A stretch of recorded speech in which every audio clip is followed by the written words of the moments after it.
Mais uma vez, a gente aqui produzindo para você conteúdo.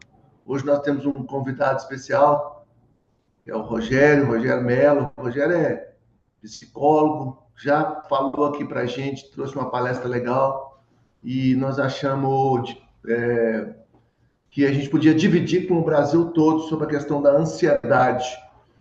A ansiedade e onde que ela atrapalha a gente, que é corretor, né? Essa ansiedade. E pior que o cliente, meus amigos, o cliente sabe quando você está ansioso. A gente força a venda, a gente esquece as coisas. Então, ansiedade, eu gosto de falar que quando você está com excesso de passado, você está com depressão.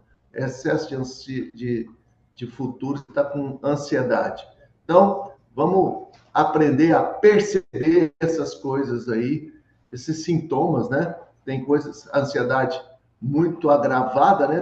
Tem consequências mais sérias aí, vamos precisar até umas bolinhas, né? Castanha preta. Mas, por enquanto, vamos na conversa mesmo. Rogério, obrigado. Tá com você aí. Eu acho muito importante, né, as empresas trazerem essa temática, né, uma vez que a gente que esse assunto é atual, que esse assunto ah, é importante ser falado, né, é importante que as dúvidas sejam esclarecidas, é importante você entender que alguns sintomas não é normal, a gente aprende a lidar com a vida do jeito que a gente consegue, do jeito que a gente aprendeu, e a gente vai acumulando coisas que está nos atrapalhando, mas que a gente acha que é normal e vai jogando para frente. Então, é bom a gente conversar sobre isso, né? Aprender que, apesar de todos esses sintomas, tem manejos, tem formas de a gente lidar com ele, né? Então, empresas que trazem esse assunto hoje são as empresas do futuro. As empresas que não estão preocupadas somente com para falar de preparação, de performance, mas também que lida com as emoções, porque nós somos pessoas que lidam com pessoas, né? Então a gente precisa de se cuidar. Então parabéns a todos os meninos que estão trazendo essa temática aqui, porque isso é o futuro das empresas. Vou compartilhar meu slide aqui. Bem, o tema, né, dessa fala diz quando a ansiedade se torna um problema. Por que que vocês acham que esse slide tem esse título? Quando ela se torna um problema? Ela não é só problema, né? Quando fala de ansiedade, a ansiedade por si só, esse nome já não é um problema, já não indica um problema? Não necessariamente, né? A gente vai aprender um pouquinho, mas aqui ampliar nossos conceitos. Isso aqui. Bem, a ansiedade, ela é um sentimento que ela é inerente ao ser humano, ou seja, todos nós temos ela. Ela é um sentimento importante para a nossa sobrevivência, né? Os, a gente ir lá nos antepassados, né? Os indivíduos que eram mais ansiosos, ou seja, aqueles que antecipavam, tinham um sentimento de medo, né? Antecipado de possível consequência ruim que poderia acontecer com ele, estava mais preparado para lidar com ele. Então, se ele tivesse mais preocupado, né, com a comida que ele tivesse que ter, né, no ambiente dele, se ele falasse, nossa, o céu está escurecendo, parece que vai chover, né? Então eu tenho que procurar um ambiente para, né, para mim, para meu grupo, ficar ali protegido dessa chuva, dessa tempestade. Então, aqueles que estavam mais com esse, é, gerando essa consequência, pensando nessa consequência futura, eles estavam mais preparados para lidar com ela, né? Se eu for ali, né, procurar comida e tiver um predador, né, se eu não tiver equipado, eu vou perder essa comida e vou perder minha vida. Eu vou virar comida, né? Então é um sentimento importante. A gente tem ele hoje, né? Ele é tipo um subtipo de sentimento do medo, né? Então a ansiedade todos aqueles indivíduos que têm, que tiveram esse sentimento possibilitou a sobrevivência da espécie até hoje, né? Então ela é importante, né? Primeira vez, talvez alguns estão ouvindo que a ansiedade é importante, né? A gente só ouve coisas ruins. Então ela tem esse aspecto de é um sentimento natural inerente a nós e ele tem esse aspecto que possibilitou nossa sobrevivência como espécie. Ela mobiliza recursos físicos e psicológicos, né? Então, a ansiedade, quando você está diante de uma possível ameaça, né? Quando você está ali numa rua, descendo uma rua escura e de repente desce uma moto com dois rapazes, eles começam a diminuir a velocidade. O que que você começa a sentir na hora? Ó, alguém lembra de algum acontecimento assim? O coração começa a bater mais rápido, você fica mais ofegante. Por que será? O que que tem a ver o coração bater mais rápido? Nesse momento, o seu corpo está se preparando para essa possível ameaça. O coração começa a bombear mais rápido para gerar mais corrente sanguínea para os seus membros, para os seus braços e para as suas pernas. Para quê? Para que você possa ou lutar, né, contra essa possível ameaça ou correr, se ela for muito grande. Então você vai ter mais corrente sanguínea para você, o seu organismo está preparado para lidar com ele. Sua visão vai ficar mais turva, com menos foco, porém ela vai ter uma visão mais ampliada do horizonte, para você saber onde que você vai correr, ou onde você vai gritar ajuda, enfim. Então, uma série de mecanismos, a gente chama isso na neurociência, né, de eixo HPA. Então, você vê o estímulo, aquela ameaça, ela comunica uma parte do seu cérebro que vai produzir um hormônio chamado cortisol. Alguém já ouviu falar desse hormônio, cortisol? E ele vai começar uma série de acontecimentos no seu corpo para lidar com essa ameaça, né? Muito sente um frio na barriga, né? Quer dizer, ele está tirando, está tendo menos corrente sanguínea ali. Então você vai ter menos contração muscular naquela área, porque o seu corpo está todo preparado para lidar com aquilo. Então ele entende que o que mais você precisa naquele momento é dos seus braços e das suas pernas para você correr, né? Por isso, alguns já experimentaram uma questão, por exemplo, que tiveram que correr, se esbarrou numa pedra, num prego e nem viu, né? A gente fala que o sangue estava quente, né? E depois que aquilo tudo aconteceu, que você vai sentir aquela dor, né? Por quê? Por causa de todos esses recursos físicos que está acontecendo no seu corpo para você se preparar para aquela situação, né? Então ele capacita o indivíduo a tomar medidas necessárias, né? Isso que a gente falou um pouco. E nos deixa mais alertas e prontos para agir. Você imagina o que que seria do seu dia a dia se você não se preocupasse, por exemplo, com as suas contas, com o que você tem que fazer, né? Você acordou hoje cedo, na verdade, antes de você dormir, você já sabia o que você tinha que fazer hoje, pelo menos você teria uma ideia.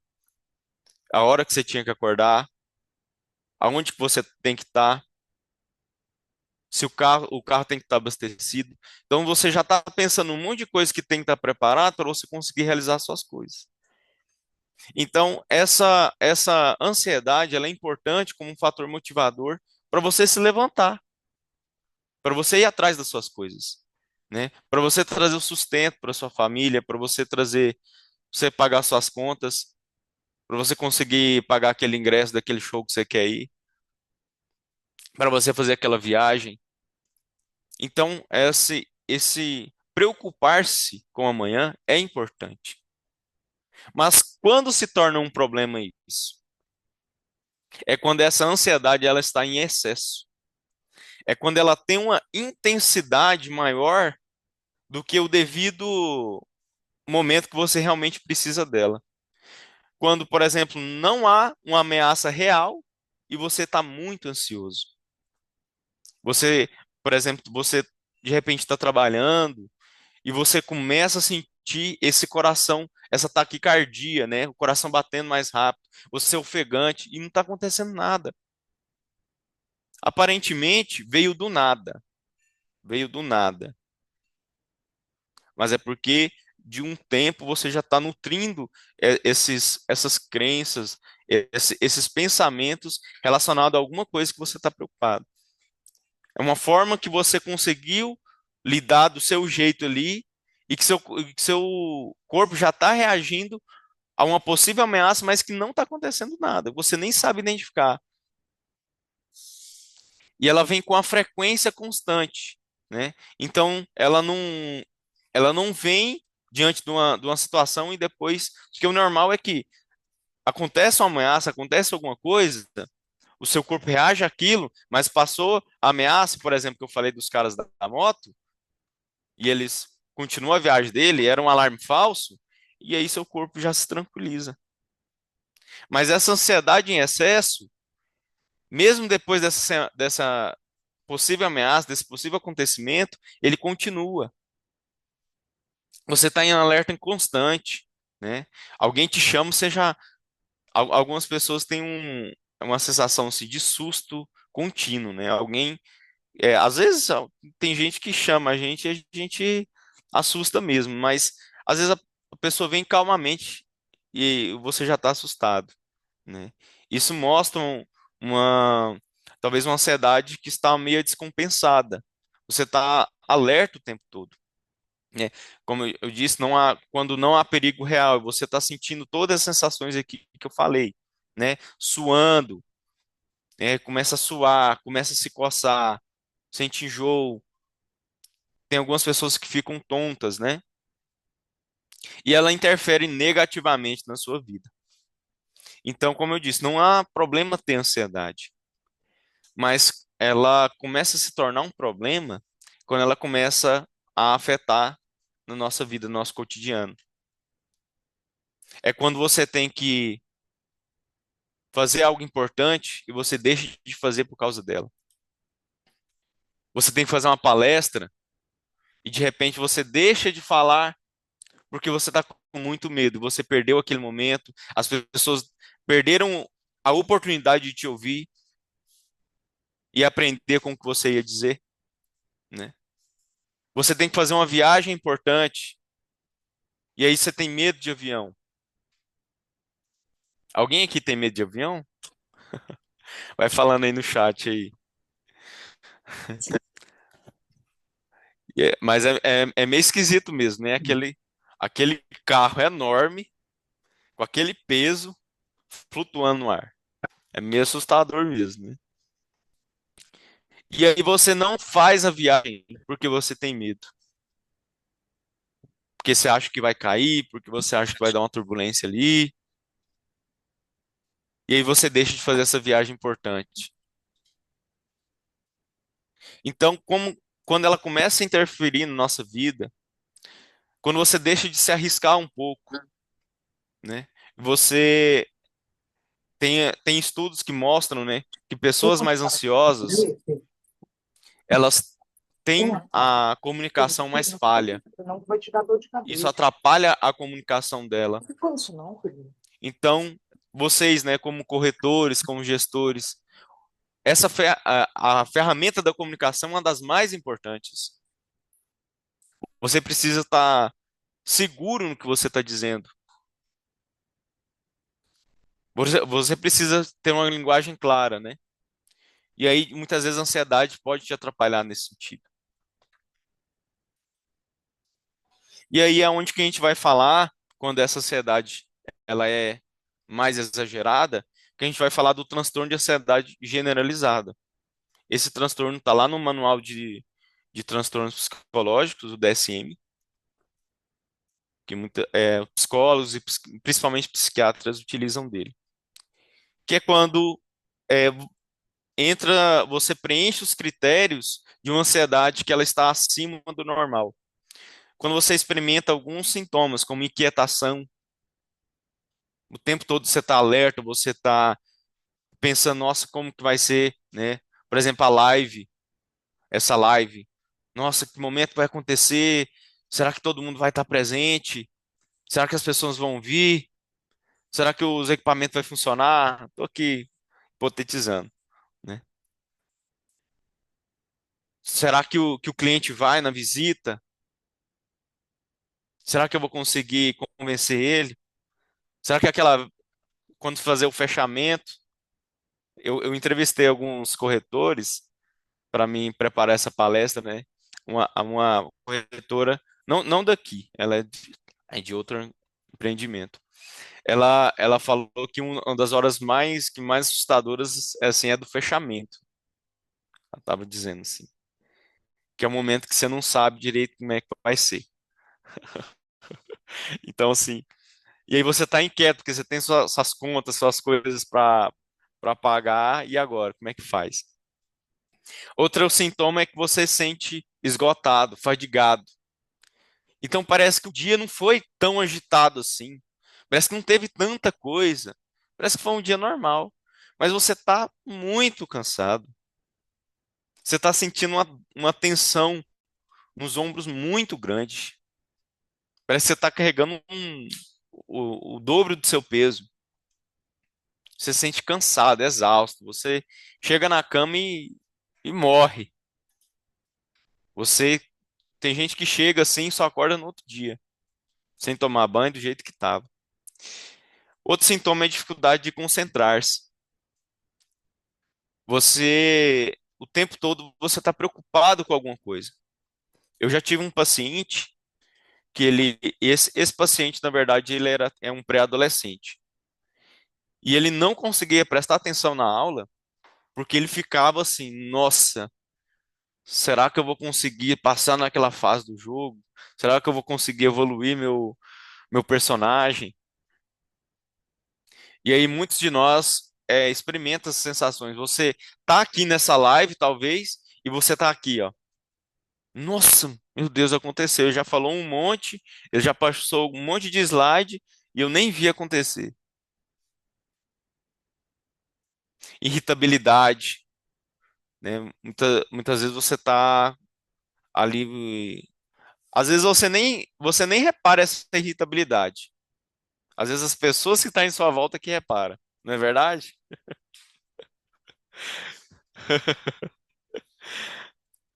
Tensão muscular, os ombros estão tensos, as pernas estão. Você tá com elas cruzadas, você tá. Esses dias eu vi alguém palestrando, mas de fato era um congresso assim muito importante. E eu falei, se eu tivesse no lugar dela, eu acho que eu ia estar do mesmo jeito. Mas ela estava bem assim, ó, e ela não saía do lugar. Mas ela conseguiu controlar e ela falou super bem. Acho que também tudo bem a gente, apesar do que a gente sente, a gente faz do jeito que a gente dá conta e dá tudo certo no final. Mas é um dos sintomas, essa tensão muscular, perturbação do sono. Então, muitas pessoas, cada vez está aumentando o número de pessoas com insônia. E quando a gente fala de insônia, a gente não está falando só de uma pessoa que demora a dormir ou que não dorme. A gente também está falando de pessoas que acordam várias vezes durante a noite. Você é assim? Ou quando acorda às vezes à noite e ela não consegue dormir mais. Ou às vezes dorme rápido, acorda e depois não consegue mais dormir. Isso também é insônia. A insônia está dentro desse quadro, né? Então, esses são alguns dos sintomas, né, que qualificam um transtorno de ansiedade. Mas aí você vai falar assim para mim, Rogério, eu já senti todos esses sintomas, estou lascado. Mas quando a gente vai falar de transtorno, a gente está falando de uma frequência de acontecimentos. A gente está falando de algo que acontece sempre, que está acontecendo com regularidade. Ah, um dia eu cheguei em casa e fiquei assim. Ah, esses dias eu estava muito tenso. Ah, essa última semana eu estou muito irritado. Mas são acontecimentos factuais, ocasionais. Agora, se isso está tendo uma frequência, já tem 2 meses que você está assim, já tem anos que você está assim, então há um alarme que tá indicando algo. É uma luzinha que está acendendo. Se está tendo uma intensidade grande, né? Se esse esgotamento, né, não é aquele cansaço que você chegou depois de um dia cheio, mas é um esgotamento que você não consegue fazer mais nada. Se essa dificuldade de se concentrar está te prejudicando, se você faz faculdade, se você faz algum curso, quando você recebe treinamento, né, de algum empreendimento, você não está conseguindo se concentrar, você vai ler um PDF, você vai ler ali e não consegue, e isso está sendo intenso, aí sim está acendendo um alarme. E é importante você procurar um profissional, né, que te ajude nesses sintomas. Esses sintomas de transtorno a gente não faz por si só, não. A gente não vai lá na internet, preenche um testezinho e faz, não. Eu sei que muitos de nós costumam fazer isso, mas não é bem assim. Mas, pessoal, um dado importante, opa, perdão. Um dado importante que eu acompanhei esses dias é que os transtornos de ansiedade, também o transtorno de depressão, a gente passou aí pelo mês do Setembro Amarelo, né, que a gente fala sobre suicídio, sobre transtorno de depressão, né? Esses transtornos, ansiedade e depressão, foram identificados por um estudo, se eu não me engano, de 2019, que indica a segunda maior causa de afastamento laboral. O que é esse afastamento laboral? Afastamento por motivos de doença. É a segunda maior causa de afastamento de pessoas do trabalho. É a ansiedade e a depressão, né? Então, isso é, destaca uma relevância para a gente ver como um problema de saúde pública. Então, não é algo que é só alguns estão falando, alguns têm, outros não, não, tá falando aí, eu tô lembrando de alguém que tem isso aí, mas não, eu não tô dentro desse quadro, não. É algo de estar atento. E o transtorno de ansiedade, ele está relacionado a outros transtornos, né? Como fobias, quando eu disse, né? Por exemplo, medo de avião, medo de. é, Talvez, eu acho que fobia, se a gente for falar fobia, a gente pode pensar também em algo que não proporciona uma ameaça real para você, mas você tem medo. Por exemplo, uma cobra.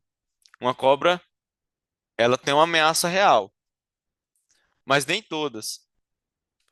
E essa fobia, a pessoa experimenta só de ver a foto da cobra. Só de falar do assunto, fala, não, não, para com esse assunto, pelo amor de Deus. Vai no zoológico e passa longe das cobras. A fobia ela tem a ver com isso. Fobia social, pessoas que têm dificuldade de socializar. Eu já conheci alguns pacientes assim também. Tinha dificuldade de ir numa padaria, comprar um pão, né? Atividades normais, cotidianas. Cotidianas é melhor. Transtorno do pânico, pessoas que experimentam essas sensações que eu disse aqui para vocês, né? Taquicardia, ela tá, ela tá numa festa de aniversário, ela tá ali com os amigos e do nada, eu falo do nada porque tem história, mas a sensação que a pessoa tem é que veio do nada, porque ela tá numa situação que não oferece nenhuma ameaça e ela começa a achar que vai morrer, porque ela fica muito ofegante.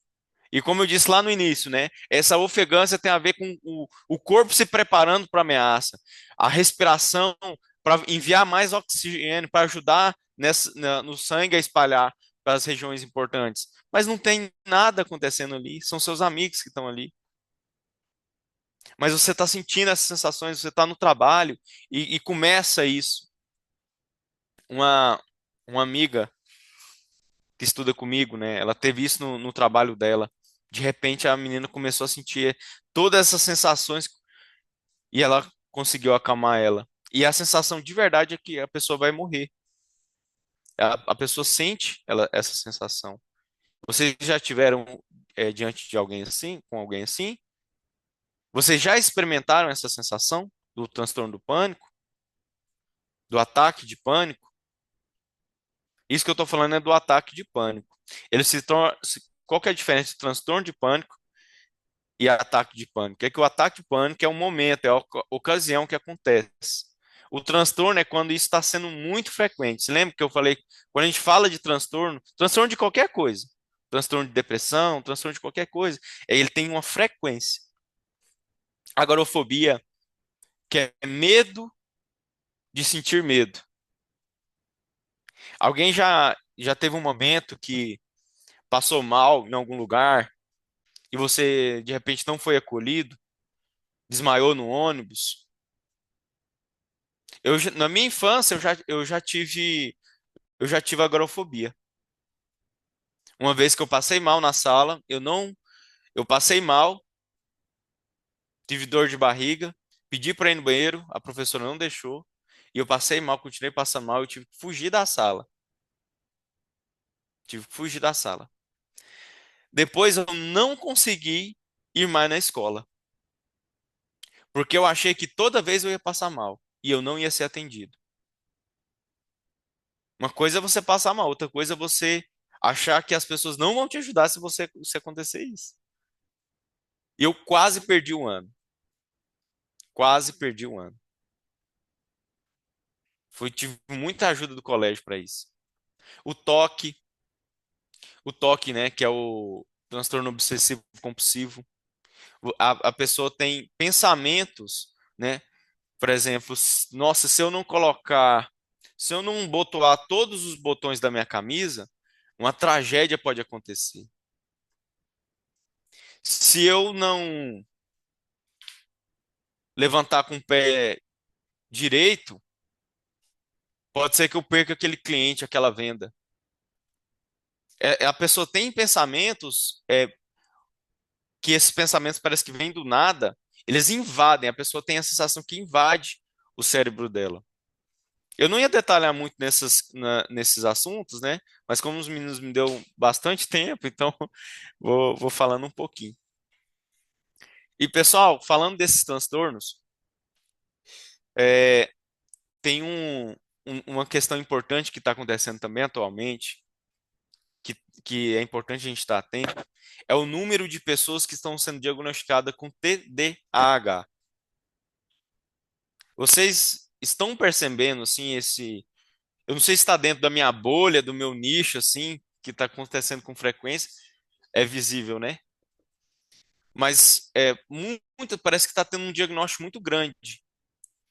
E os estudos mostram uma prevalência não tão grande do número dessa frequência que a gente está vendo.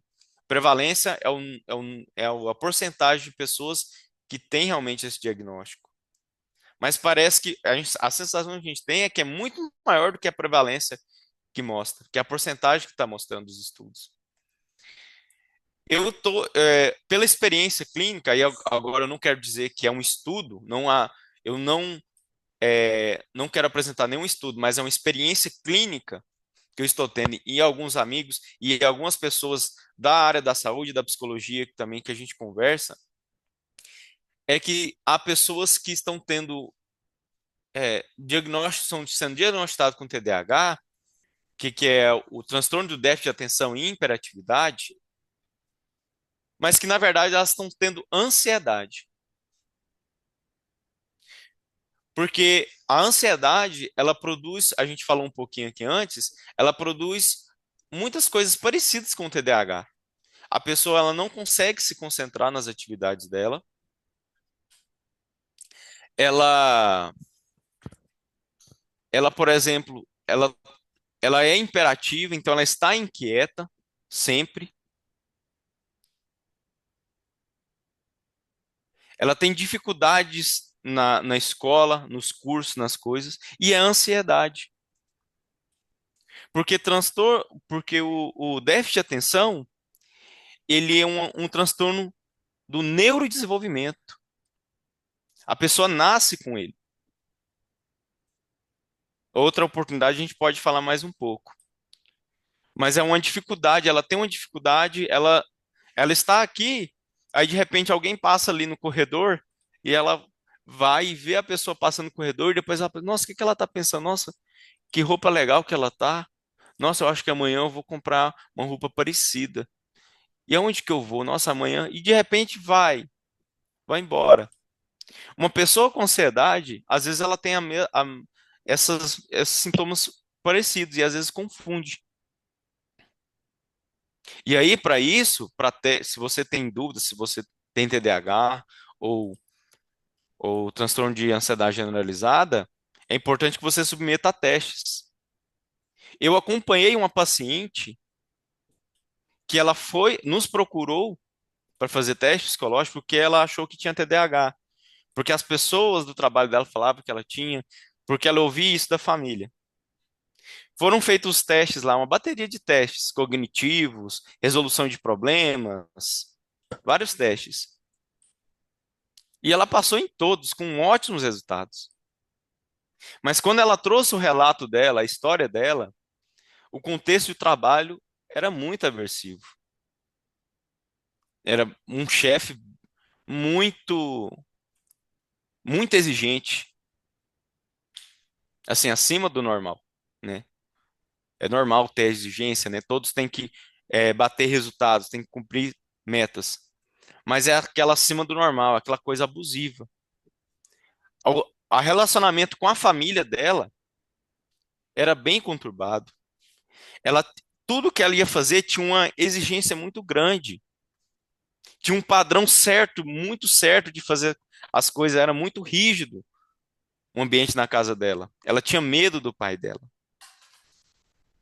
Então, tudo isso, ela foi mostrando que ela tinha um quadro de ansiedade. E que essa ansiedade, essa constante preocupação, essa preocupação, nossa, eu não posso errar, eu não posso, porque se eu fizer, meu chefe vai brigar comigo de novo, atrapalhava ela de fazer as coisas, de se concentrar, enfim. E eu tenho também, particularmente, um amigo que ele vivia um contexto de trabalho muito pesado e ele foi diagnosticado com TDAH. E eu falei para ele, quando ele trouxe, eu falei assim, eu lembro que teve um dia que você falou para mim que sua rotina era bem pesada, né? Eu fui comentando com ele. Eu falei assim, olha, você está falando que talvez você vai mudar de trabalho, você vai para um lugar mais tranquilo de trabalhar. Quando você mudar, se realmente mudar, depois de uns meses aí, vamos conversar de novo sobre esse TDAH que você tem. Ele já não tinha mais. Quando ele mudou de trabalho, ele não tinha mais sintomas de TDAH. Porque ele estava tendo uma rotina muito pesada. E hoje realmente é desafiador para nós vivermos na sociedade, né? Muitos estímulos, muitas coisas que a gente tem que fazer. E como a gente vai lidar com elas? A gente tem que entregar resultado, a gente tem que fazer as coisas, né?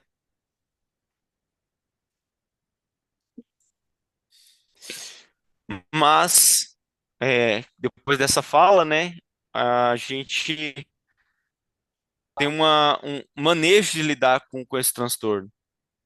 Como disse no início, não é normal, né? Se você se identificou com algum desses sintomas que eu apresentei aqui, e você vem tratando como, normal, minha mãe é assim. O povo lá de casa tudo é assim. Minha família, todo Peraí, mundo vocês é vão desse separar na jeito. foto. Mas eu quero dizer para vocês que se está atrapalhando você, se está sendo cansativo lidar com isso, tem tratamentos, né? E dentro desses tratamentos, existe o medicamentoso, né? Para casos específicos. Hoje em dia, a pessoa já sente aquele desconforto, ela já procura um psiquiatra, já quer se medicar. Ou às vezes até um amigo já começa a falar, né? Não, vai se medicar. Mas ela não é para todos os casos. A medicação ela é importante no caso em que a pessoa ela está muito descompensada e outros tratamentos não vai funcionar. E aí a medicação é importante para que ela estabilize o humor dela, para que aí, por exemplo, a psicoterapia, que é o segundo item que eu vou falar, possa funcionar. Mas em muitos dos casos, a psicoterapia, ela já é eficaz. Os estudos mostram, dentro da, da psicologia, a gente tem diferentes abordagens, dentre elas comportamental e cognitiva, é, que são as abordagens que mais têm mostrado evidência para lidar com o transtorno de ansiedade. E ali você vai ter treinos que vai te ajudar a se preparar diante dessas situações. E você vai também ter mudanças de pensamentos, de vários padrões que a gente aprendeu a fazer durante a vida, e que você vai a aprender a ampliar esses pensamentos. Então, se você é alguém mais preocupado com o dia a dia, com seus filhos, com o que você vai entregar na empresa, tudo bem. Se você tem essa preocupação, é porque ela está sendo importante para você. É porque se você não tivesse preocupado, você não estava entregando o resultado que você tem hoje. Só que quando a gente fala de psicoterapia, a gente fala de ampliação. Não é errado o jeito que você vive, não é errado o jeito que você pensa. É ruim porque às vezes não, nem em todos os momentos ele vai funcionar.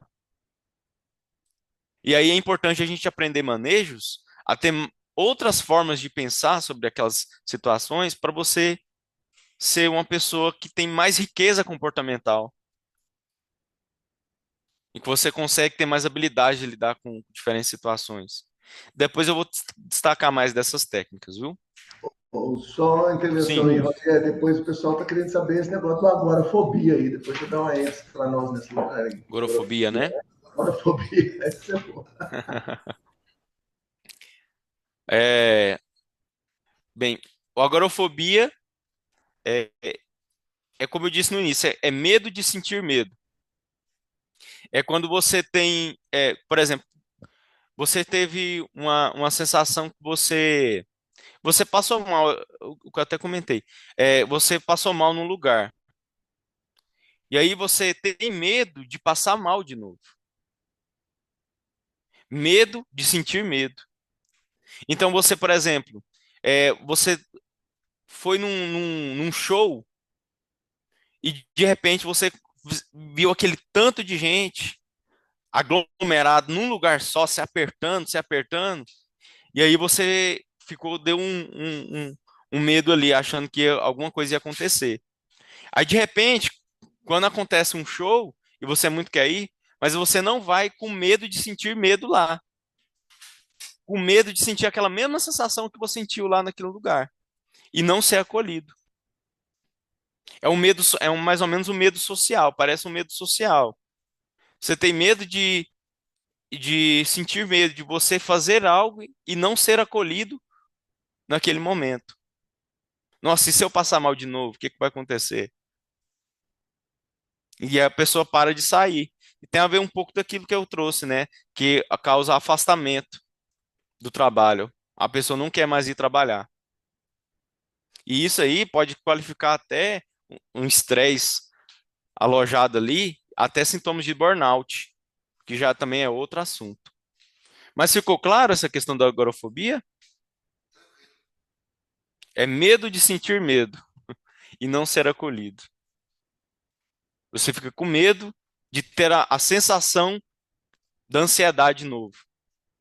Meu Deus, será que eu vou dar um ataque de pânico novamente? Não, eu acho que eu não vou dessa vez. Mais ou menos isso. E aí, nos tratamentos, a gente tem técnicas de lidar com isso, tá? Outra coisa é a mudança de hábito. Se estiver perto aí do tempo, estiver passando, se vocês puderem me avisar, tá bom? Estou falando tranquilo aqui. É, pode ser. Rogério, depois, se você quiser abrir mais tempo, pessoal, o pessoal falou que fale mais sobre agorafobia também. Pessoal, nós temos um bate-papo aí, vai comentando, a gente está tranquilo, nosso tempo está tranquilo, Rogério. Pode esclarecer fatos depois que ele acabar aí, tá? Vamos abrir aí para. Mas vai escrevendo para nós aí que a gente já adianta o assunto e escreve aqui para ele já responder vocês. Bora lá. Ok, pessoal, pode ir perguntando aí. Que a gente puder responder, a gente vai responder. Mudança de hábitos, né? São importantes também.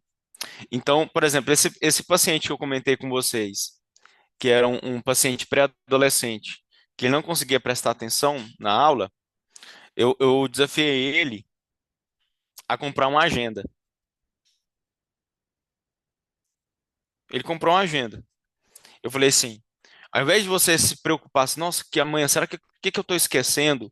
Será que eu estou esquecendo alguma tarefa? Será que eu estou esquecendo de alguma prova?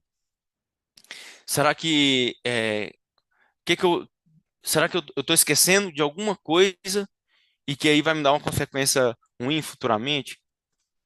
E aí eu falei, tudo que você tiver que fazer, você anota. Na outra, passou acho que foi 2 semanas.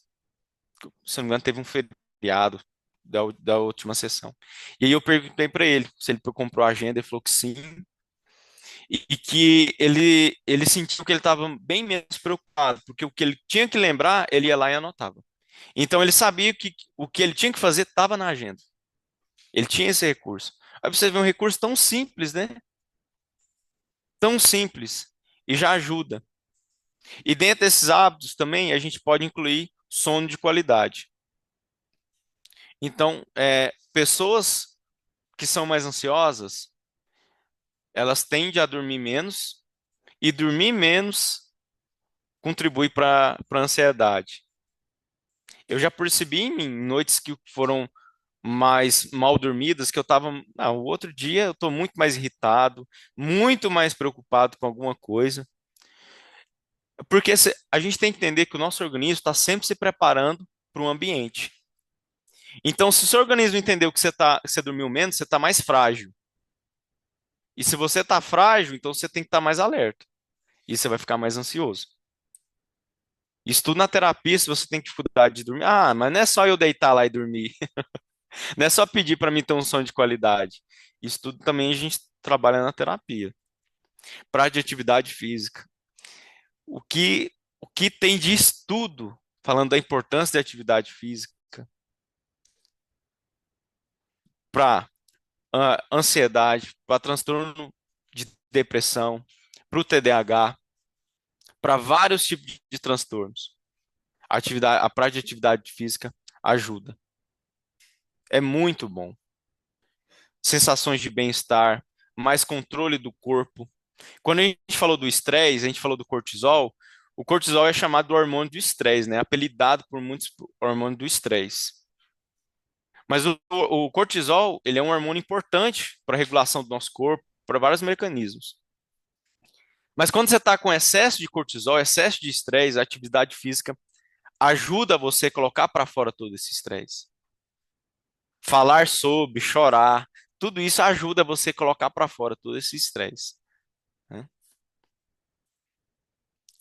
E aí, a gente vai indo mais para o final aqui é, do assunto, de algumas técnicas que a gente trabalha na psicoterapia. É, dentro dessas técnicas, a gente tem a chamada dessensibilização sistemática. Ela é uma técnica da terapia comportamental e ela ajuda, por exemplo, quando você está com medo, com fobia, ou medo mesmo, traumatizado com alguma situação. Então, às vezes você passou por uma situação traumática, um acidente de carro, por exemplo. E esse acidente não foi só uma batidinha, foi um acidente que você se machucou, outra pessoa se machucou, teve uma consequência gigantesca. E você está com medo de dirigir de novo. Você precisa trabalhar, você precisa fazer suas coisas. E você está com medo, você precisa levar sua esposa em um lugar, você precisa levar seu marido em algum lugar, seus filhos na escola. E você está com muito medo, você está travado.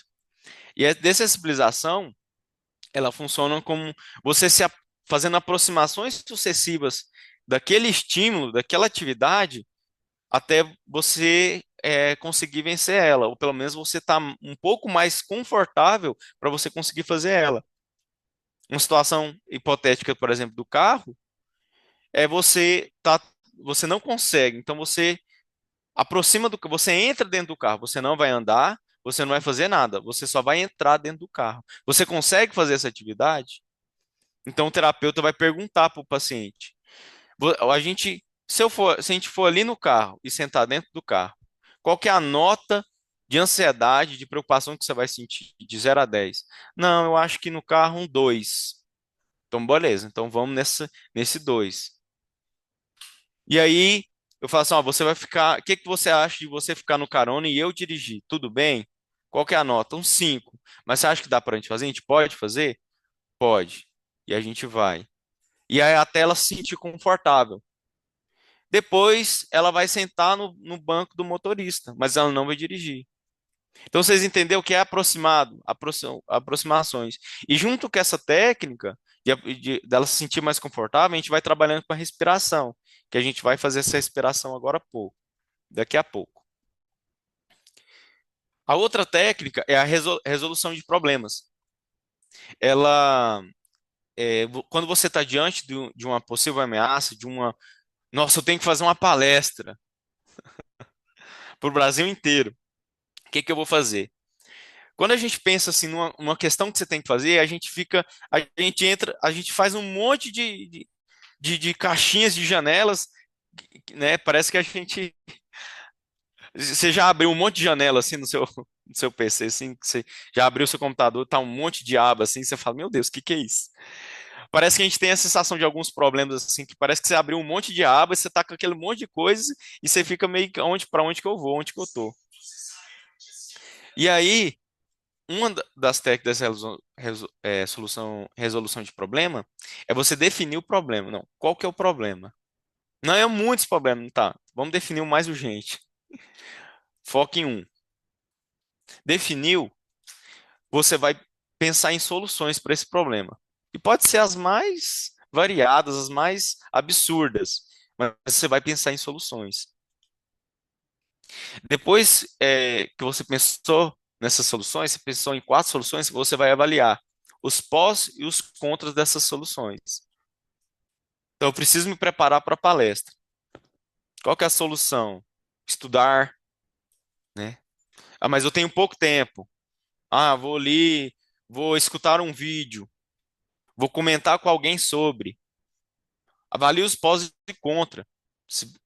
Avalie a vantagem. Tome a decisão. Então, na que você viu que é a melhor solução, então o quarto passo é tomar a decisão. É o terceiro, né? O terceiro passo é tomar a decisão. Depois, você vai praticar isso que você disse que ia fazer. E depois você avalia o resultado, se valeu a pena. Quando você faz essa técnica, você tem uma sensação que você tem maior controle para lidar com o problema. Então, às vezes, a gente não consegue resolver todos, mas aquele você conseguiu resolver. Tudo bem por aqui? Todo mundo está entendendo? A outra técnica é o mindfulness. Que palavra difícil. Mindfulness. Essa técnica é uma técnica que ela não é da psicologia exclusivamente. Ela é utilizada pela psicologia, que é uma técnica milenar. Ela é uma técnica que ela veio aí de várias práticas, né, de yoga, enfim. É uma técnica milenar. E ela se baseia em você buscar ter uma concentração. É, você está concentrado aonde você está, no aqui e no agora. Porque quando a gente está ansioso, o nosso pensamento viaja, turva. Nossa, meus filhos, nossa, será que meu filho vai passar, tá fazendo uma prova agora? Será que ele vai bem? Nossa, amanhã eu tenho que falar com um cliente. Será que ele vai? E você está aqui numa live, né, com as pessoas em sua volta, mas seu pensamento não está aqui. Seu pensamento não está aqui. E o mindfulness se baseia nessa concentração plena do momento do aqui e agora. Ela se chama também a atenção plena. Então, o que que você consegue ver aqui nesse exato momento? O que que você está vendo aqui nesse exato momento? Você está vendo aí, você está no computador? Você está sentado? Tem pessoas em sua volta? Quantas pessoas tem? Você está escutando a minha voz? É essa atenção plena. Que aí a gente vai fazer dois exercícios, que é o formal. O formal você vai se posicionar numa postura, a gente pode até fazer agora. Fica numa postura que você está sentindo confortável. E aí, nesse momento, eu quero que você preste atenção lá na ponta do seu dedo, do seu pé.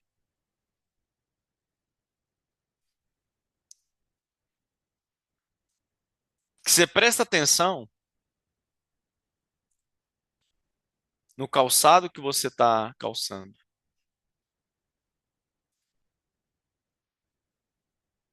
Sinta ele envolvendo o seu pé.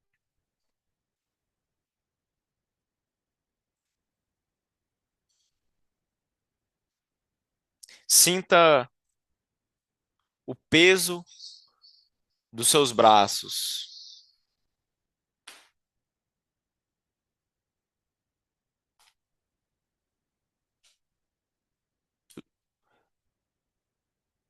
Preste atenção no clima que está em sua volta.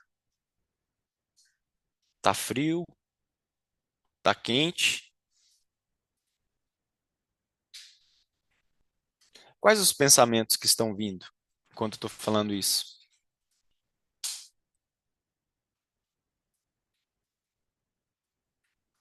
Preste atenção nos seus pensamentos. Tudo bem. Diga tudo bem para os seus pensamentos. Aceite esses pensamentos. Não tente afastá-los. É mais ou menos isso. O mindfulness formal. O informal, eu vou acelerar mais um pouquinho aqui para tentar responder mais algumas perguntas, né? O informal é você tentar se concentrar nos seus afazeres.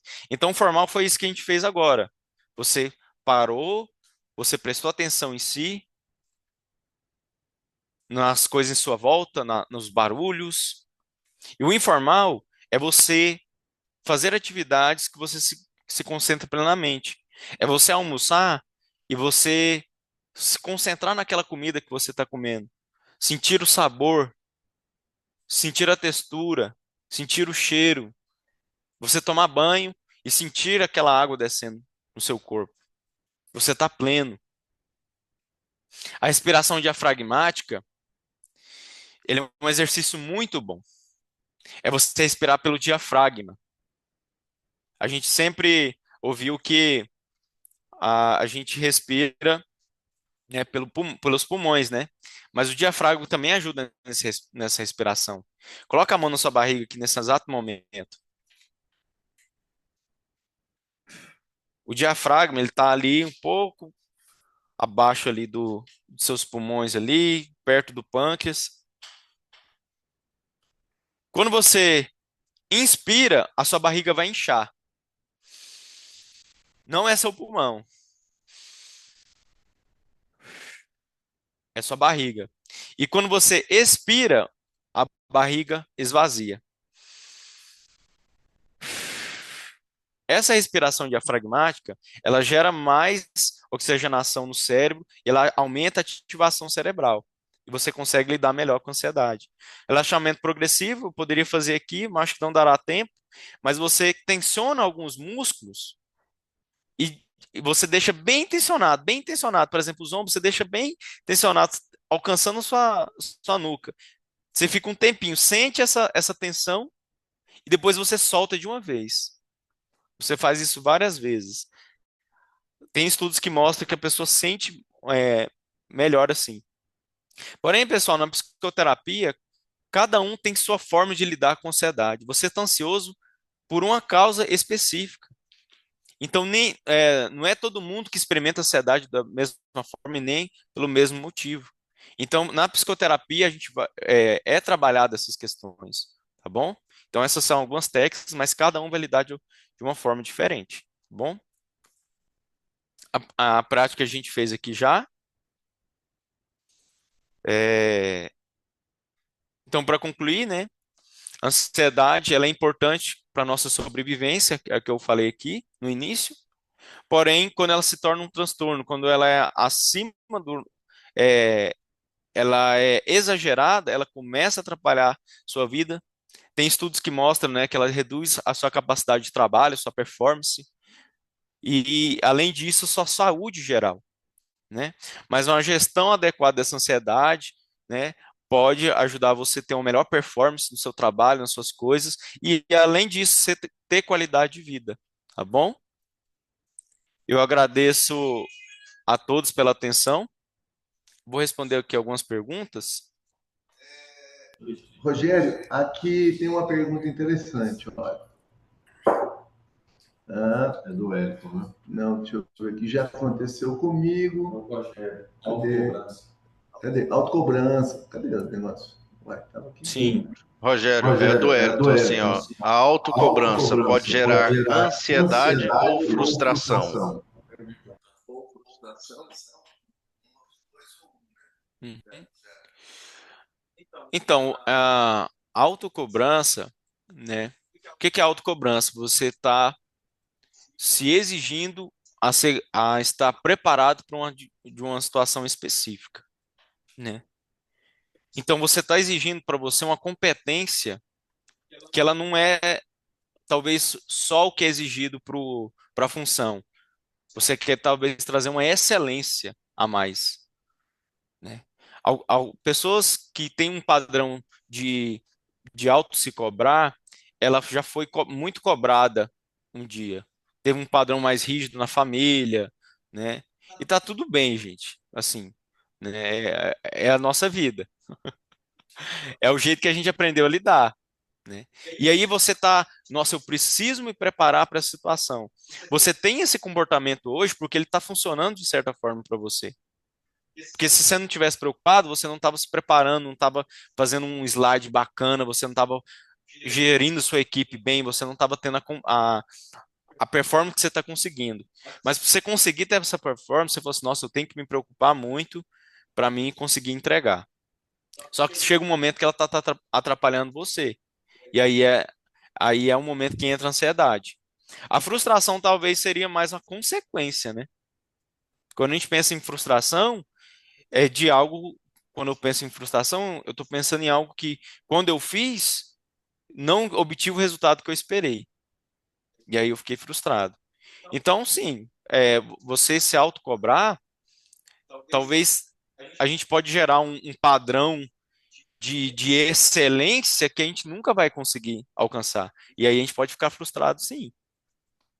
Né? Então, acho que são duas coisas, né? Ansiedade, de você ter que trazer um padrão, uma excelência muito grande naquilo que você vai fazer. Então você tá, nossa, eu preciso dar conta, eu preciso dar conta. E assim, cara, será que eu vou dar conta? E outras vezes você conseguiu? Então é um pouco complicado a gente pensar nisso, mas acho que gera, depende muito da ocasião, mas acho que gera assim, esses, medo de ser frustrado, né, de uma frustração e uma autocobrança, uma ansiedade de você entregar algo de excelência, né? Legal. Aqui a Viviane está perguntando aqui, ó. O que você acha, Rogério, da terapia EFT? Eu não conheço, nunca vi, nem comigo. Terapia Terapia FT. EFT é EFT, é aquela. aquela. É um conjunto é uma combinação de uma terapia psicológica com aquela acupuntura, só que ela é sem agulhas. É motivar, tratar com canais energéticos do corpo, essas questões para relaxamento, mas ela é sem Ah, sim. agulha. Realmente eu não conhecia. Pessoal, assim, é, algumas técnicas, assim, até não só na psicologia, como também na fisioterapia, elas não têm muitos dados científicos que comprovam a eficácia, tá? É, eu não conheço direito essa técnica, mas quando a gente fala que a gente está falando de quando você presta mais atenção em si mesmo, quando eu fiz aqui com você esse exercício de prestar atenção no seu corpo, Isso já promove um relaxamento. A respiração diafragmática, você prestar atenção na sua respiração, inclusive quando a pessoa está com transtorno do pânico e você segura a mão dela, você fala, eu estou aqui, e ela sente você, e você fala assim, respire fundo, e ela tá lá, taquicardia, ela acha que ela tá com falta de ar, mas na verdade ela tá hiperventilando, ela tá respirando muito. E você faz ela controlar essa respiração, ela fica melhor. Então essas técnicas, o que é que elas estão fazendo? Elas estão fazendo você não estar envolvido com nenhuma atividade, você só está ali por você. Aí aquelas agulhinhas, você tá sentindo aquela agulha no seu corpo, você está prestando atenção no seu corpo. E outra coisa, alguém está te falando que aquilo vai te causar bem. E essas agulhas, não é igual nós estar aqui na mesa e alguém vai te dar agulhada. Você está deitado numa mesa, tem uma música. Olha para você ver a preparação do ambiente, tudo para aquele momento, né? Então, assim, sim, elas podem ser boas, mas vocês entendem que o mecanismo é esse? É você prestar atenção em si? É você dedicar um momento para isso? Eu já cheguei várias vezes, muito cansado do trabalho, com a cabeça assim, sem conseguir me concentrar, que eu fui para um canto longe de todo mundo e comecei a respirar para lidar com aquela situação, tá? Então, assim, eu não tem algumas técnicas assim alternativas que elas não têm muita comprovação científica. Quer dizer que elas não funcionam? Não, é porque não tem estudos falando sobre, ou não tem muitos estudos, mas o mecanismo é esse, tá bom? Muito obrigado. Pessoal, olha, não esqueça não, tá? A gente está aqui falando sobre o assunto, agora a questão médica, né? A avaliação do profissional tem que ser feita. Mas aí, vou falar para vocês o seguinte, olha só, anotei pontos principais dessa conversa nossa. Ansiedade na venda, vamos trazer isso para venda diretamente aí com o Rogério. Vai dar certo, pessoal, fica tranquilo, vai dar certo. Quais são as ameaças da ansiedade? Falta de preparo na venda, falta de esperança, tem que ter esperança. As nossas inseguranças, a falta de fé, a concorrência, né? O medo da concorrência, isso também gera, o concorrente vai vender, o mercado tem muita oferta, eu não sei o que eu faço. Vai dar certo, o mercado vai dar, tem cliente para todo mundo. Acalma, nós já falamos sobre isso, né? E falta de foco. Tenta focar no seu produto, naquele dia, na sua prospecção do dia, né? Lembra nossa frase? Prospecte todo dia, venda toda semana. Como neutralizar? Isso aí eu com meus próprios assuntos, meus próprios botões aqui. Treinamento, saúde do corpo, o Rogério falou, saúde do sono, vamos dormir mais, planejamento do tempo. Quando a gente planeja o tempo, a gente consegue fazer mais coisas no dia. Então, esse medo da falha, essa ansiedade acaba. Meditação. Gente, meditação não tem nada com religião, tá? Meditação se faz em qualquer religião. Então, e uma coisa que eu recomendo para você, desenvolva a sua espiritualidade. A conexão com o poder maior, seguindo a sua religião, da forma que você quiser. Desenvolva a sua espiritualidade. Isso vai te trazer fé, esperança e, principalmente, vai te acalmar. Vou falar com vocês um assunto muito importante. Queria agradecer aqui. Até a próxima. Te vejo no pódio.